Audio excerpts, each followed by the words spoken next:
So welcome everyone joining us today, those who are over 50 and everyone else who is interested to know more about the Wize generation. This special online conversation is hosted by the Wize Move Society, the online community for the over 50.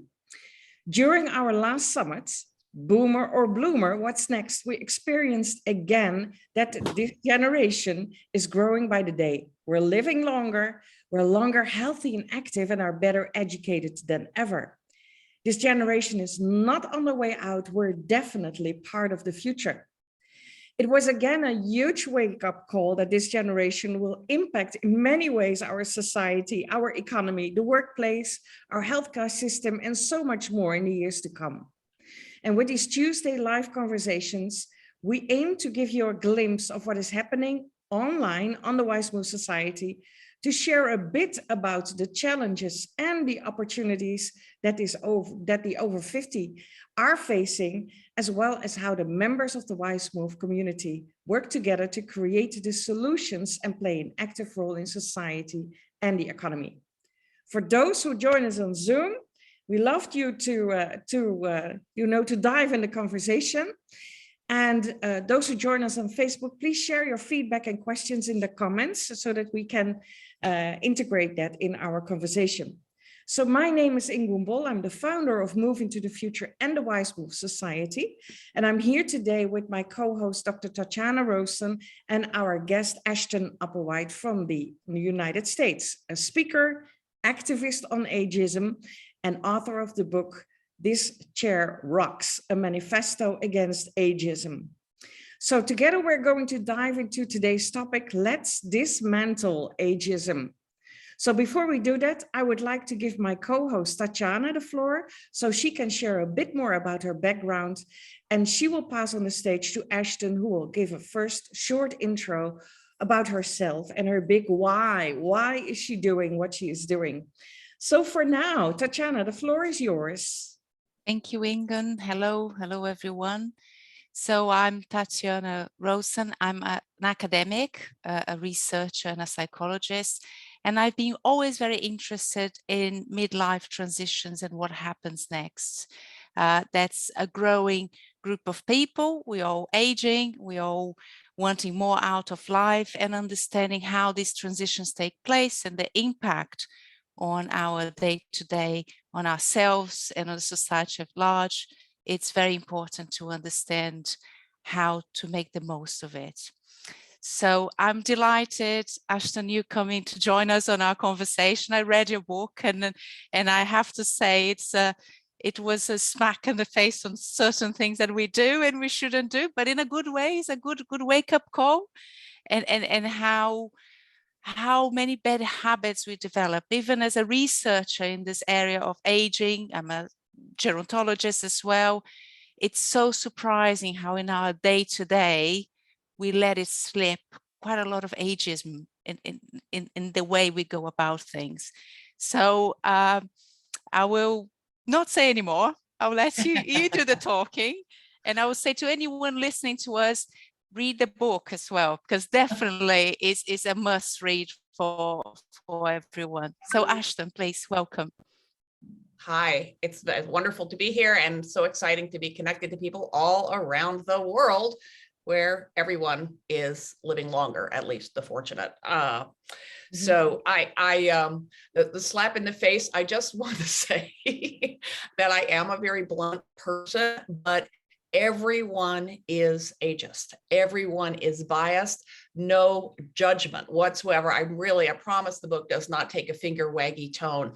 It does encourage us to think about the ways in which we have all had these ideas absorbed into our brain, and most of us have not stopped to rethink them. And, one of the many surprises was that people in aging services, gerontologists, can be as ageist as anyone else. So can older people, because we have had a lifetime of hearing about how aging is awful, disability is tragic, it's all going to be dreadful, and we have to unlearn. So I love people saying, oh crap, I, got 10 pages in and realized how much of this I'm, participating in, but that is inevitable, no judgment. I guarantee that when you see that, and we'll talk about this more, that the very next step is a feeling of awakening and liberation, because you start to see it around you.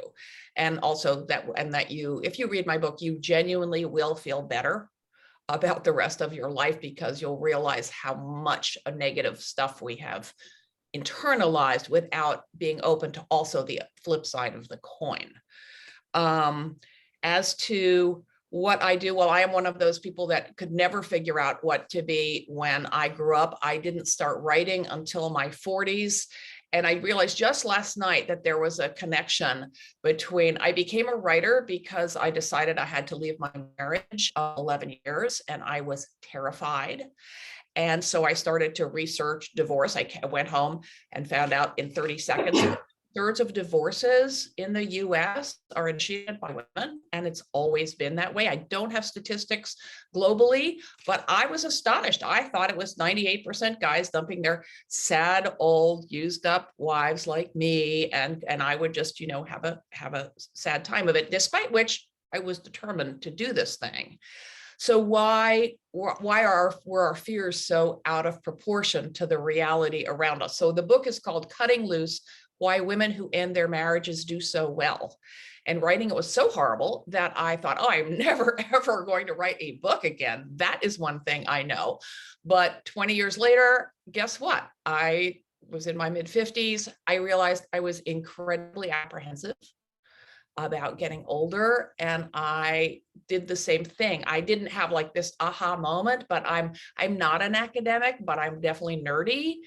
And I started out knowing nothing about ageism, but realized the same thing. Like, yes, the fears are real. The issues are legit. I'm not painting some rosy picture, but we only hear the negative. Our fears are way out of proportion to the reality.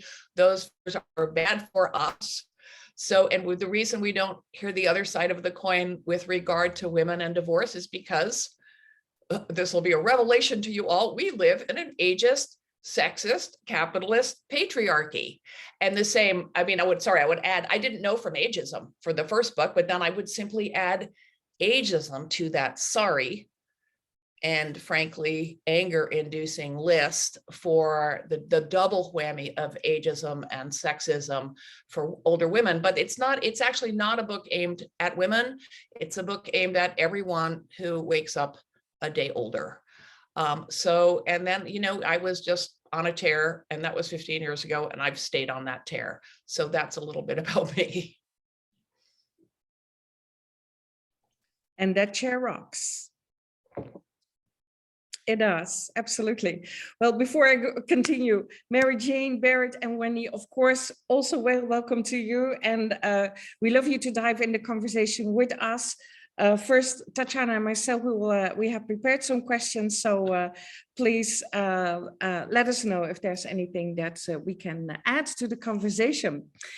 Well, Ashton, I want to start with the thing that I talked with you a little before we started, and that was if I look at myself personally, I always look for solutions. I look for, what can we do about it? How can we give this a positive turn to make it look less what is going on, but how can we solve it? How can we give them another perspective? And I told you one of my mantras is don't fight the old, but create the new. And, and when I'm reading your book, and I know it's there, and I know it's a huge issue, and the cost also for society is immense, but it's still it's your life's work also with your book, and it's a manifesto against ageism. You are an activist on something, and that is for me is the total, well, it's not the total opposite. It embraces each other, but it is the how you look at things. Yeah. So I would love to hear your idea, how you perceive this. Why is it that you are on this side of fighting ageism? Yeah, I try not to use, battling, or like people are always battling cancer, which just I think would make it twice as hard to have cancer. We're not, we are, I say, confront or dismantle. I think I'm an activist because it suits me temperamentally. If the world were full of activists, it would be intolerable. So there is nothing, saying, you have to go, jump in on a picket line or lie down in the street or start, lecturing everyone, God forbid, in order to be part of this social change. I do it because it's congenial to me and it feels important and it suits me. But I think it's really important, and there are a million ways to confront it and combat it. The reason, I could never even decide what to major in college because I am a generalist. And, if you had told me 15 years ago I would be fascinated by aging, I would have said, why do I want to think about something icky and depressing? And it is anything but. It is not something sad that old people do. It is a journey on which we embark the day we're born, and it is relevant to every single aspect of human development, of society, of economics, of politics, of biology. So there are 9 million ways into this on any scale, from any personal point of view or professional point of view that suits you, if you feel like it. And if you're listening to this now, it's because you're interested in thinking differently than the conventional narrative, which is frankly, that it's all going to be terrible. And the most important thing you can do is simply is to do, just what Tatiana already referenced, which is to think about your own attitudes towards age and aging, because as the saying goes, all change starts within. And the minute you start to see it, it is like letting a genie out of a bottle. I'd love someone else to speak to this so I don't sound like I'm, selling truth serum or something, but then you start to see it around you. And when you change even just a little bit, you are different in the world. You put out a different energy and your friends and colleagues become more aware of it, and it does change the world. Yeah. Absolutely, yeah, and it's needed that this world is changed, because I was also reading, and I didn't find it in your book, but in the book The Super Age of Bradley Sherman, a research done by Dr. Levy and her team, that ageism costs in the United States alone $83 billion. I just tweeted that this morning, I admit. 83? Well, this was $83 billion per year. Yes. In healthcare alone, in the US alone. So that's one domain. It is a domain in this screwed up country that spends a colossal amount on high-tech healthcare that does little of us a lot of good. But still, that's 1 year figure for one country in one domain, $83 billion. 83, yeah. And the cost in the workforce is orders of magnitude higher, Yeah. And depending on how you measure it, blah, blah, blah. But speaking of Becca Levy, it's a lot, and not just, it's not just the number, but it is the thing behind it. It is so many people with healthcare issues because of it. So many lives that are being infected, mental health issues, physical health issues because of it. And that makes it even more sad than just a number. Yeah, it's not healthy to go through life dreading your future. It's not normal to feel alienated from older people and apprehensive at growing like us. It wasn't always that way. That's not an embedded aspect of being human. And the social, personal, political costs are tremendous. Yeah, absolutely. Yeah. Thank you. Tatiana, you're next. I think that's a very interesting conversation, trying to quantify ageism. And I have to say that we can never get anywhere near of what we're losing in the economy, or actually let's just socially, in terms of the things we could gain from having a richer society. And takes me back to, I think, Ashton, you touched on that, on the internalized ageism, that we self-impose. So the things that we don't go for because we are of a certain age, the things we don't wear because might not sound or feel age appropriate, and all these decisions we go making throughout our lives only on a basis of age, as if that's a good. Yeah, for adults, there is no such thing as age appropriate. There isn't, for kids, of course. But once, wherever you think adulthood starts, and all those categories divide us into segments, which are very convenient for demographers and marketers and politicians, but they do not serve the rest of us well. I mean, it's always complicated. There's always two sides to any issue, in my opinion, especially when you're talking about the universal human condition. Aging is the one process that we are all embarked on. And age, I'm always, criticizing people, gently suggesting an alternative when people say, age is just a number, or age, age doesn't matter unless you're a cheese, is what someone commented on someone. And that, I don't think that's true. I think age does matter. Age is real. We need to claim our age. And yet we need even more so to push back against the fixed meanings that people attach, that little voice, Tatiana, that says, I'm too old for that. Are you really too old, or too out of shape, too wise, too busy? There's always another actual reason, right? And so, to question, so I want a world where age is acknowledged, but almost, it's not paradoxical, it seems like it, but becomes less salient because it doesn't say that much about us. It doesn't say what we're capable of. It doesn't say what we're interested in. And the longer we live, the more different from one another we become. So the older we are, the less our age reveals about us in any domain: economic, political, personal, sexual, you name it. Mm-hmm.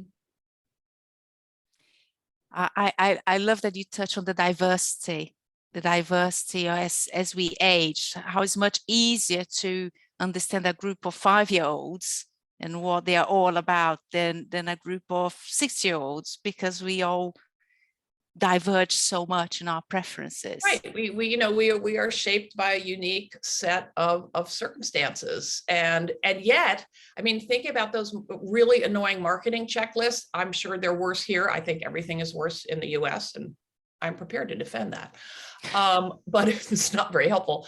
But here, there are just tons of marketing surveys that want to know if you're, 18 to 24 or 25 to 29 or, 30, whatever, so they can sell you crap. And then it ends at 65 plus, as though everyone over 65 does the same things. The Stitch Fix site, do you know about Stitch Fix? My goddaughter works there. It's an online clothing thing. They divide their demographic up until these tiny, tiny age groups through their 20s and 30s. And then everyone over 40 apparently is the same size and wears the same stuff. Yeah.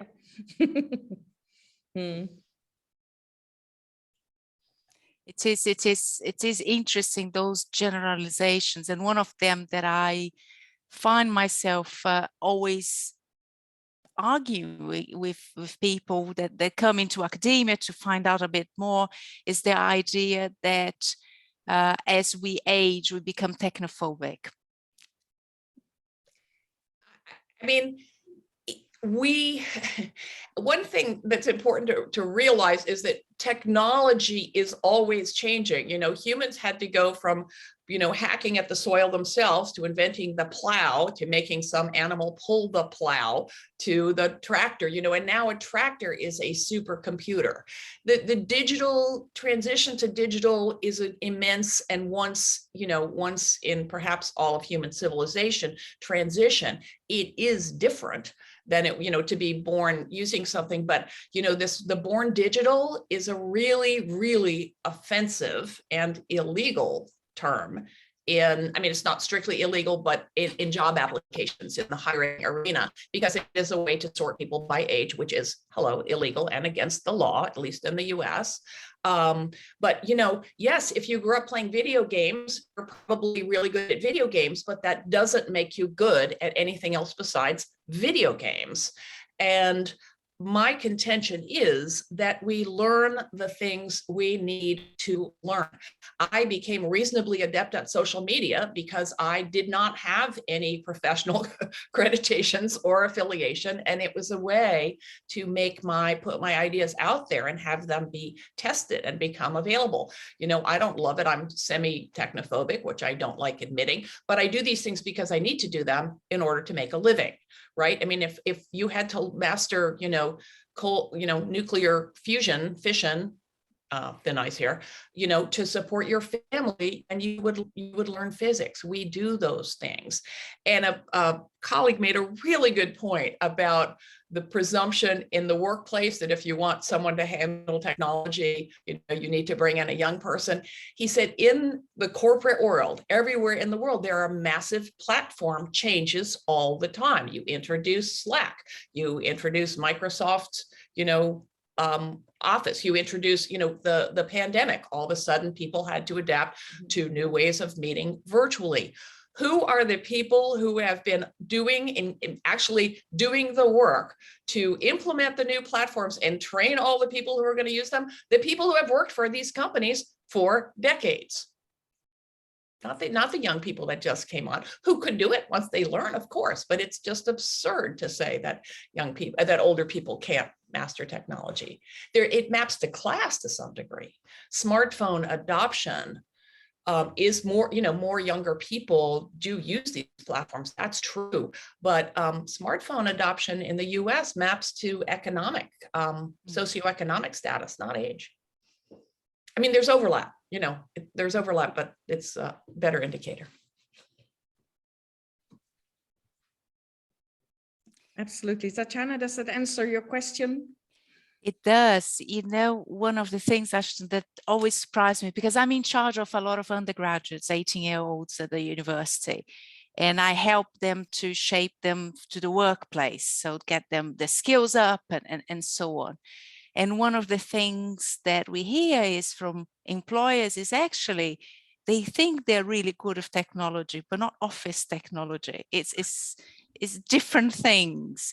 And I always say, you see, those stereotypes are as negative for them that they don't go after the learning of what technologies are relevant. Yeah. Thank you for bringing that up. Ageism is any judgment on the basis of age, including you're too young, or what could you possibly know? You don't have enough experience. One reason behind the misperception that older people in the office in particular are not adept at technology is because employers stop offering training to older people. And if we're not kept in the know, or, and promotions and opportunities in an age neutral workplace, and people, a thought experiment, if you are in advertising and you get a new account, a new fashion brand on Instagram, who are you going to give that account to? Almost everyone's thoughts devolve to younger people. And it is true, of course, that there are more younger people on Instagram than older ones, but it doesn't follow that the best person to handle the job in your office is the youngest, right? Nor does it follow necessarily that older people aren't interested in fashion trends. So it might be the youngest person, but we all need to work to question those immediate assumptions, which are powerful, which are unconscious largely, and which we all possess. I think that's brilliant, because that's where exclusion starts, is once we don't stop and reflect on these assumptions that we Which are is just hard. Unlearning is hard. I just saw another study, I forget where. I mean, I am very active on social media about ageism. No pictures of my cat or my lunch, I promise. And there was just another study of people in HR, human resources. I think this one was in Australia, showing that human resource, which is a gateway, of course, to a lot of hiring and promotion and all sorts of internal structures of organizations and access to opportunity, they acknowledge that their older employees perform as well or better. And you never want to pit one age group against another. We need olders and youngers in the workplace. No, it's not zero sum. They acknowledge that they're ageist, and they still perpetuate ageist hiring practices. So, you know, that's where we need to make sure people understand age is a criterion for diversity. Include age and ageism in your bias training. You know, and we're back to what we can do, Ingun. You know, we know a lot about how to address sexual harassment in the workplace, gender bias in the workplace, you know, gender identity bias in the workplace, racial bias in the workplace. Age is different from those things, but also it intertwines with them all.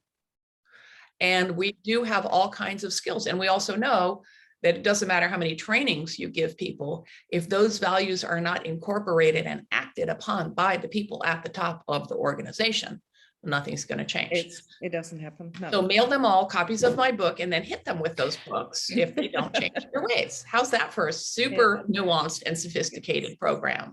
Yeah. That's really great. Yeah.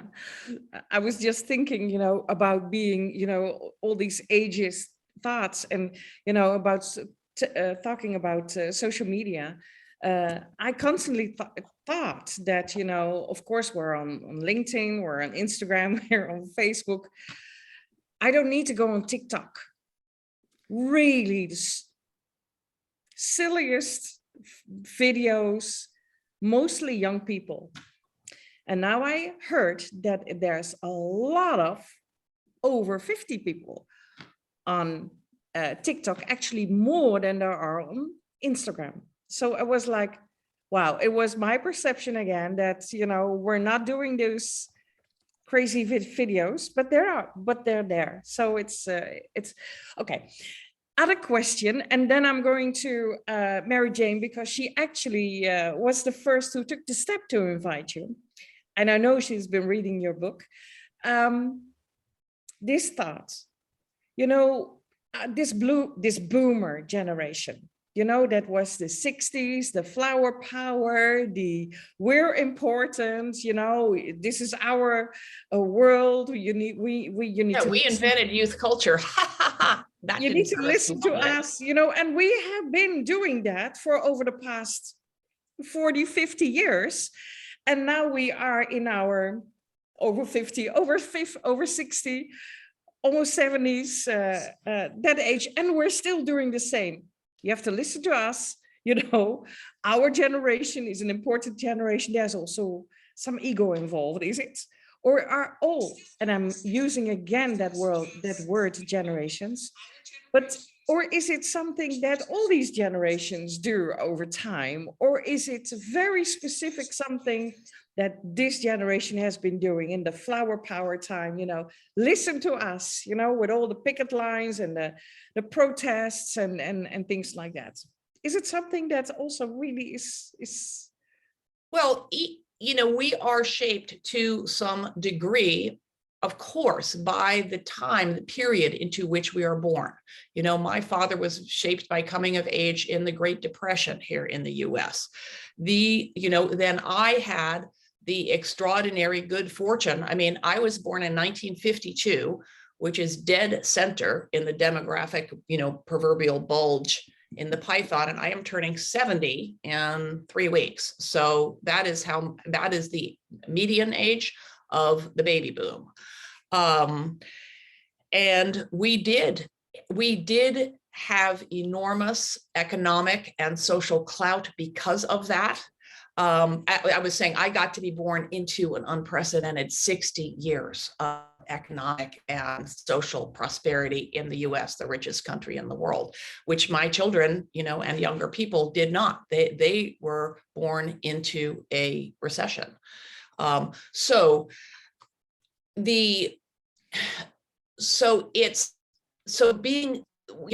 Because there are so many of us, I do think we have an outsized influence and sense of our own importance and specialness.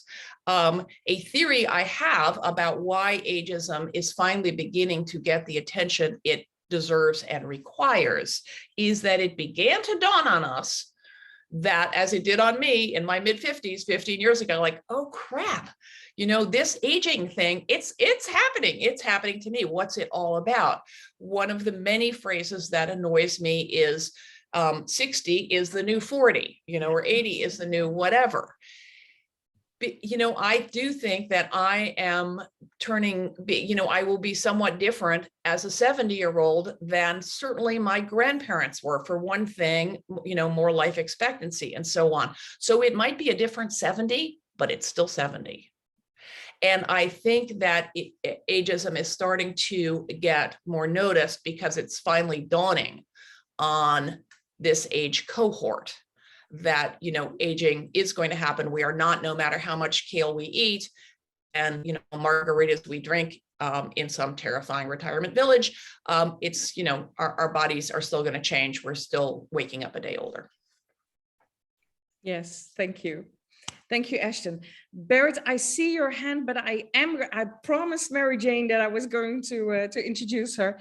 Mary Jane, well, she actually was the one that said, okay, we are going to invite Ashton, and Mary Jane and myself. We already had quite some conversations on ageism and what are you going to do about it. Mary Jane is also one of my advisors and one of the teachers at the Wize Move Society. So Mary Jane, the floor is yours. Oh yeah, I'm loving this conversation, and I knew I would. And Ashton, I think one of the things that, and I'm just starting in the book. I mean, I'm not even halfway through. Thank you for even taking a whack at it. Yeah, no, I love it, and I was reading it out loud in the car to my husband, and sharing. I love your style of writing and your sense of humor through all of this.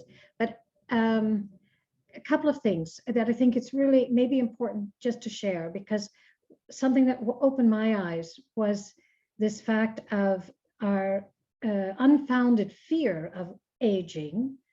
And you talk about, and this was part of your initial research, I think, that you were doing, that you started to do a deep dive into what really is happening, like what percentage of us become dement, what percentage of us lose, the ability to function, etc. Can you just share a few of those statistics? Because sure. I think that's eye-opening, Yeah, I mean, it's how that is what caused the light bulb to go off in my head. And it's how I started my TED Talk out 10 years later about, and again, it is not that there are not real obstacles and challenges to aging well. It's that our fears are so out of proportion. I mean, the one that knocked my socks off was, well, a couple did, that I thought the odds of ending up in a nursing home were pretty good. Now, a nursing home is different from all retirement communities, right? It's where they provide skilled nursing care. The percentage of Americans at the time that I started my research in over 65 in nursing homes is 2.5%. At the time, it was 4%. It continues to drop. So we need to do something about nursing home reform, which is happening in the wake of COVID. And we need, but people don't end up in nursing homes because they get old. They end up in them because they become disabled. And one of the really, I'm happy to talk about this. Everything could be a whole new 5-hour conversation. A lot of what we think of as ageism is actually ableism, fear, prejudice, stigma around how our minds and bodies might change. cognitive decline is not inevitable, but some part of your body is going to fall apart. So that's a whole thing. Most of the people in those nursing homes are either severely disabled or they do have severe dementia. Here's another thing that nobody knows. Dementia rates are falling. The total number of people who have Alzheimer's and other forms of dementia is growing because there are more older people as a percentage of the population, but the odds of any one of us being diagnosed with Alzheimer's have gotten lower and lower, and people are being diagnosed at older ages. So this is a case, and the anxiety about when you can't find your keys, if you think, oh my God, maybe that's an early sign of Alzheimer's. That anxiety, that stress makes you more vulnerable to exactly what you fear. So this, I mean, that's a whole thing. I'd love to talk about why ageism is bad for our health. But another statistic, I thought, well, older people, of course, are sad and depressed because they're old and they're going to die soon. The longer people live, the less they fear dying. They don't want to die. They don't want to die in pain particularly, but they don't worry about it as much. You know, and the U curve of happiness. People have the hardest time psychologically in midlife, which if you think about it, it's when we have the most responsibilities. We're supposed to be like raising our children, saving for retirement, progressing upward in our careers. Women, of course, are supposed to be the perfect wives and homemakers and sexual partners while they work full time and are perfect, spouses and all of that. And it's also the time where we realize like, oh, I might not become a ballerina. I might not climb Mount Everest, where we have to do this reckoning. That's part of moving through life. And it's called the U curve of happiness. And I thought, well, that must be true if you're wealthy. Doesn't map to wealth. Must be true if you're healthy. Or married. It operates independently of marital status, of income, of geography. It's true everywhere in the world, right? And because it is a function of the way aging itself affects the healthy brain.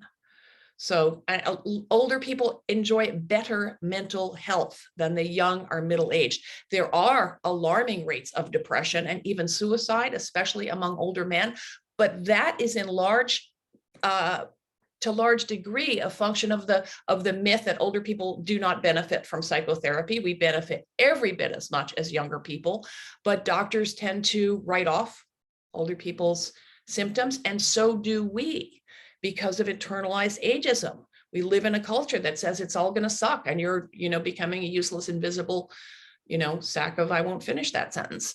And so that makes us less likely to say, hey, the gag line from my TED Talk, my other knee doesn't hurt and it's just as old. How much do we blame on aging, in which age is irrelevant and the way the culture around us works is actually the thing we need to look at for why we feel the way we do.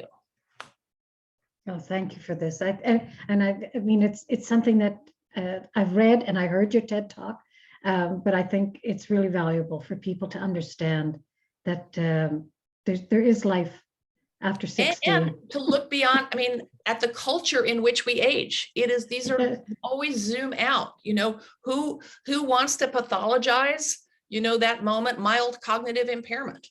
I can't, what did I remember? I remember the name of a band. I was talking to a friend and I always saw a band and I loved it. And then I went inside and 3 minutes later, the name of the band came to me. Now I have always had a terrible memory, and PS, young people forget things too all the time. But the point is most of us do lose some of that particular kind of processing speed and capacity, but we don't lose anything else. If you can't find your slippers, buy a second pair. That's my trick, and strew them about the house. It doesn't mean you're not going to know what slippers are for by Thursday. Okay, thank you. Yeah. There's also this thing, and I know my daughters thought I hated, becoming older. When I just kept on saying, I feel 23. I just feel 23. Your soul doesn't get any older. It is your body, and that is showing these signs. and I kept on saying that until my daughters became older than 23, and they said, Mom, you really need to stop saying this. So I switched to 35. But now my oldest is 35. So they said, well, you know, Mom, you hate getting older.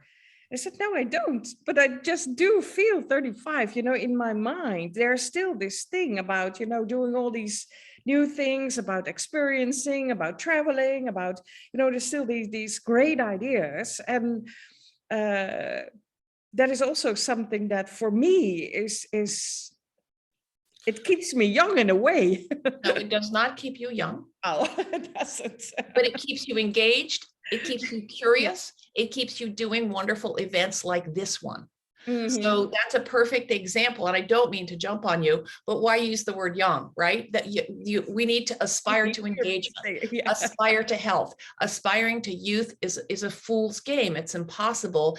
And it reinforces the mother of all ages stereotypes that younger equals better. I think the important thing to remember in this context is that we can almost always continue to do the things that matter to us most, but we cannot always do them in the way we used to, you know. And if you are an athlete, that's really hard. You know, you cannot run as fast, but you know, for those of us who are not as athletic, you might not run anymore, but you can still walk, you can still hike. If at some point you cannot hike, well, I envision strapping friends or back to that animal harness to that first plow. I mean, I'm not looking forward to being in a wheelchair. I hope it doesn't happen, but I will get there in a wheelchair and certainly using a walker or a cane rather than not go. Mm-hmm. And so I think, and sex is a favorite example of mine. Like, I don't have sex the way I did when I was 18. The sex I had when I was 18 was terrible,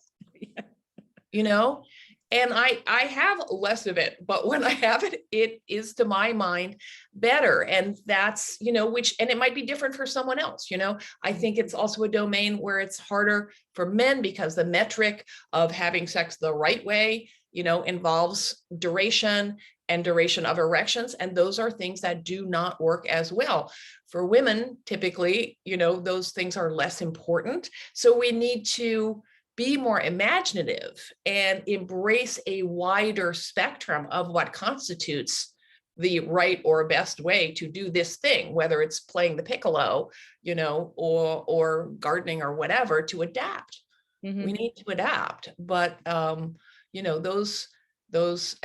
one of the screwed up things about ageism is this idea that we are aging well, and I think the baby boomer cohort does think, we're healthier, we're more independent, we can keep doing this as long as we, eat more kale, exercise, whatever the things are. You're still going to get older. Some part of your body is not going to function the way it did, but we have tremendous recourse. Why on earth do we stop celebrating the ability to adapt and change and grow? Mm-hmm. Somewhere north of midlife, where aging successfully, one of my least favorite phrases, it really means to not age at all. Mm-hmm. And that's denial. Mm-hmm. And that's expensive. And that sets us up to fail and pits us against each other. And it's just plain dumb. Thank you. Thank you for that. Barrett, this is the first time that you join us here in this session. So, Mary Jane told me a little bit about you, so welcome. You had a question. Yeah, thank you. Thank you so much for inviting me. I'm so happy to be here. My question is, because I come from a slightly different background. I'm a mindfulness teacher. And when COVID happened, I actually decided to go back to study, and I did a master in vitality and aging here in the Netherlands, where I live. And as part of that, I did a mindfulness course, initially for elderly, how to cope with the restrictions that COVID brought along. But it turned out that this mindfulness course just gave these participants so much more than just coping with COVID, but coping with challenges in life that comes when you grow older. And my question to you is, because I love everything you say, because it's just everything that I have come to the same conclusion, because what I found was that in this vitality and aging, which is very dominated by the medical side, so it was all about how do we keep young as long as possible? How do we stay healthy? How do we, and this term, successful aging, which I think is such an oxymoron, because you will lose that battle one day or another, right? Why and it's should such a succeed or denial. fail at it? We don't succeed or fail at childhood. Exactly. It's Yeah. not a binary. And what's a good old age for you could look totally different than a good old age for me. Yes, yes. And I loved your whole focus on the fact that it's not about avoiding, it's not about running away from age, it's about acceptance, and then see the opportunities in it, yeah, and adapting. Right, not just getting off this this hamster wheel of denial. I mean, exactly. I have a thing in the book about becoming an old person in training. Yes. Which is a phrase I appropriated from a geriatrician named Joanne Lynn. Just acknowledge you are going to get old. The older you can be as far away as you need her to be, because it's hard to imagine getting old, and it's really hard when you're young. I don't think that's ageism. I think that's human, but just forge an imaginative and empathic, and even, as we get older, strategic connection to your future older self, because ageism is alienation from our own future older self. Yes, yes. Sorry, but what's your question? Right. Well, actually, my initial question was always. Just your reaction to that term, successful aging or healthy aging, or I mean, my line is, if you wake up in the morning, you are aging successfully. Yeah. My main problem, I dislike the term aging successfully for the reason I just explained, that it really means to not age. Yeah.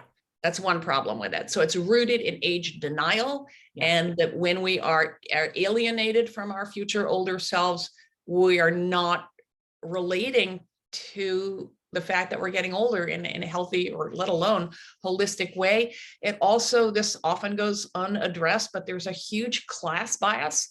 All these cures and remedies for something that isn't a problem or a disease cost money.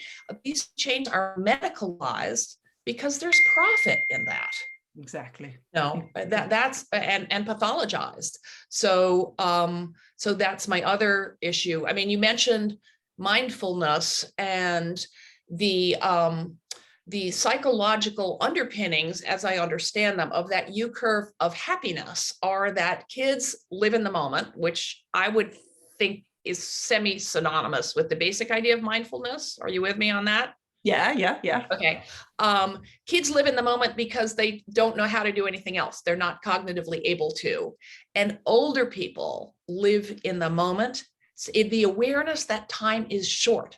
Exactly. Makes them spend their time more wisely, makes them more likely to stop and smell the proverbial roses. So that is all about mindfulness. And that awareness generally happens just as a function of getting older. And also there's a thing called the positivity bias, which means that we get better at seeing the positive. Speaking of the pandemic, where you started your career, the Stanford Longevity Center, I think they had started this study right before the pandemic. It was fortuitous timing. And they interviewed, followed a whole bunch of older people who were obviously at much greater risk of illness and dying from COVID, especially in the terrifying early days, and hugely isolated, which is the most important component of a good old age, is not health or wealth. It's having a solid social network, which fortunately does not cost money. And they discovered that older people were more resilient, despite being at far greater threat and suffering more in certain ways, because simply we've been through more stuff. Doesn't make all of us wise. I don't think age confers wisdom, at the risk of irritating the Wize Move Society. But it does give us a longer view. And it's like when you get your heart broken, it really hurts. But you know your heart has healed, and that confers some protection against feeling even more horrible. Thank you. Thank you. So you don't think that you become wiser when you get older? Because I actually think you do, because you become more aware of what's important, right?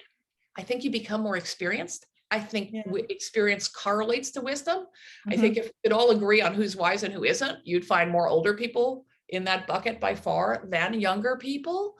But we all know older people who don't seem to have learned much along the way, or who have become more closed-minded, or who have allowed privilege or fear to close them off to opportunity. You know, privilege plays a part in this too.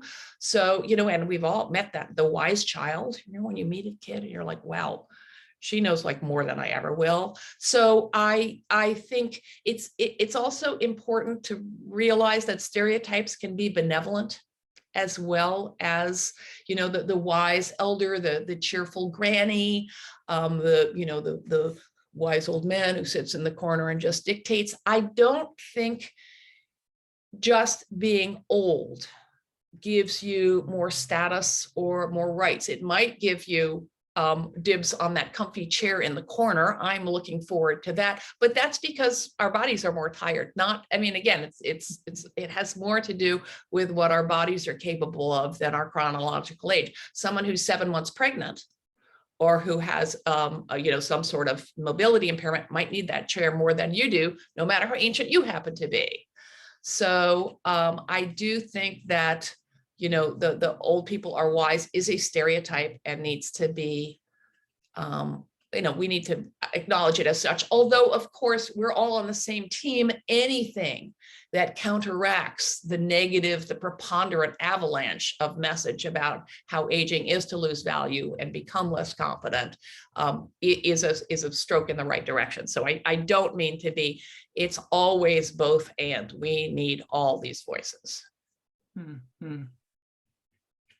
Yeah, it's like aging is not necessarily, it's just life, right? And we can all be one way or another. Aging is living, and to live is to age. Yeah. Ladies, it's a great conversation, but I am aware of time, and I really want to ask Wendy if there's anything that you would like to contribute to this conversation. Any questions, remarks, comments? Also for you, the first time that you join in this conversation, we know each other for quite some time with our women's organizations, but love it that you're here as well. So is there anything you would like to contribute? Well, on the upside, I've taken ageism as a module in my D&I master program at the University of Amsterdam. And the other upside is that I also work for the Ministry of the Netherlands, and I've taken it upon me to address this problem, but like this focus on this group, which actually can be part of the solution or a temporary relief. Just, you know, if you temporary is 15 years, is not that temporary, but hey,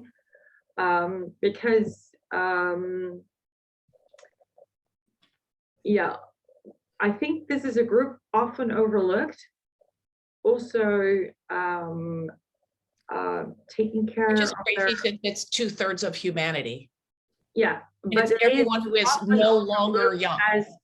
As in regards to, and especially in corporates, I see that it's often overlooked as in an opportunity group, because quite frankly, especially women, you know, they don't have little children to take care of anymore. They don't get pregnant anymore. Okay, they do have menopause, but still, that's way less, hopefully, of a problem than being out of the equation for at least 4 months. And what worries me is that as soon as you are 50 plus, they take you out of the development part. Mm-hmm. And that worries me. That worries me a lot, actually. Very good thing to be. I don't understand it either. On another, I've received a grant together with organizations in Germany,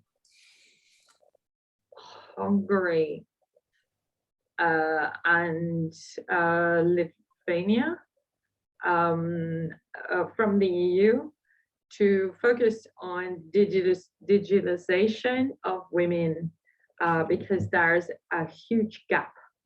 The digitalization of our society is going so fast, and it's already a problem for 20, 30 people to catch up. But the people that are over 40, especially over 50, we already had a gap, because we haven't been, you know, in this society that is tech dominated for like from say like baby on. So there's a gap, and it's becoming a problem.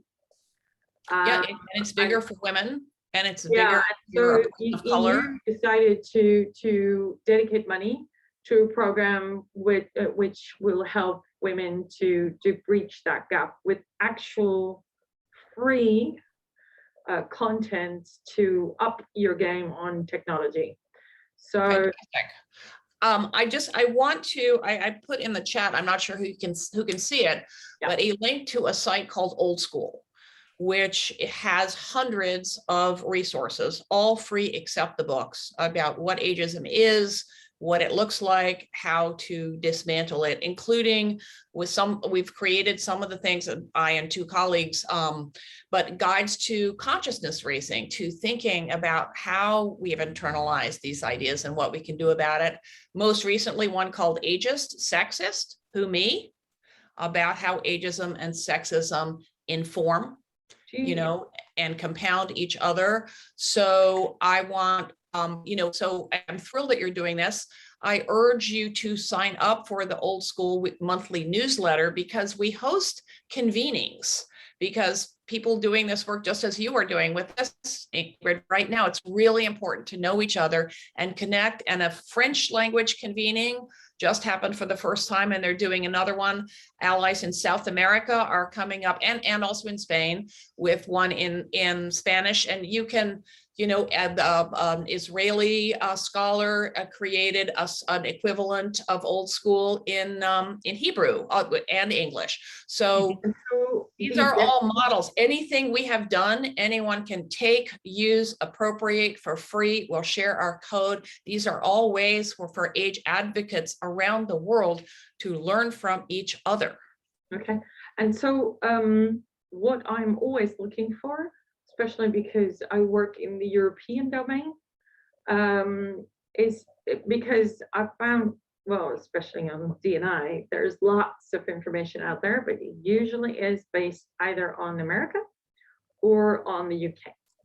And so is there also information out there on this website, European based? Mm-hmm. Yeah, there's a wonderful organization that's based in Belgium called Age Platform Europe. There are fantastic campaigns in Australia. There's a national anti-ageism campaign. So we have a whole campaign section. I mean, it's less, we are Europe and North America centric, but we are doing our best to become less so, to encourage people to translate what we do, to imitate what we do, to steal what we do, to appropriate what we do in any way that makes sense. For now, ladies, I'm sorry, Wendy, but because we deal with this, is the time is almost over. We can stay afterwards, but we have to finalize this meeting. And it's great what you're doing, but you're addressing so many aspects again of the aging population. So it's very interesting. And of course, you know, also connect with the Wize Move Society, because there's already so many contacts and information. To finish off, Tatiana, please, want to hear you. What have you heard and seen, and what do you take out of it? Well, I can see we could carry on the conversation for much longer, Ashton. It's open those leads of topics you couldn't quite get in. But the key message is, yes, we're aging from the day we're born. So age is a fact of life, and just the meaning we attach to it, that you need to be careful. Aging is living. Exactly. Absolutely. Thank you, Tatiana. Thank you. Ashton, your final words. Oh, I mean, I feel like it's such a huge field, which is why it's so interesting, that I think my final words, would be the different people will find different things that we've said and touched on, depending on where you've experienced ageism and where it matters the most to you. I guess I would say, as a starting point, think about how you use the words old and young, and whether because that is a very good way to realize, if you're like most people, we tend to say, to use old to mean insert sad thing and young to mean insert positive thing, and to describe things like feeling useless or excited or competent or foolish, and we can feel any of those things at any age. Thank you. Mary Jane, has it brought you what you hoped it would bring? Oh, yeah, but I've got so much more. I mean, we do have to have another conversation. Absolutely. Absolutely. Thank you, Ashton. Well, I work really hard to make my thinking available to the public for free. So please let your members know about that, because it's why I do what I do. Absolutely. Thank you very much. Thank you, Barrett, and thank you, Wendy, for joining. You have seen a glimpse of what we're doing at the Wize Move Society, but to really create this awareness and to open up everything that is happening to the bigger audience is why we're also doing these live conversations. So join us on the Tuesday afternoons at 5 p.m., but also join us at the Wize Move Society, because this is just part of what is happening. There's so much more. So next week 5, we have Carrie Hannon, also just wrote a book and really would like to share more about it, how you can be ready at your 50s for the next step, and really love having her. Ashton, thank you very much. Tatiana, thank you as my co-host. Thank you, Mary Jane, Barrett, and Wendy, and love to see you soon. Bye-bye. My pleasure.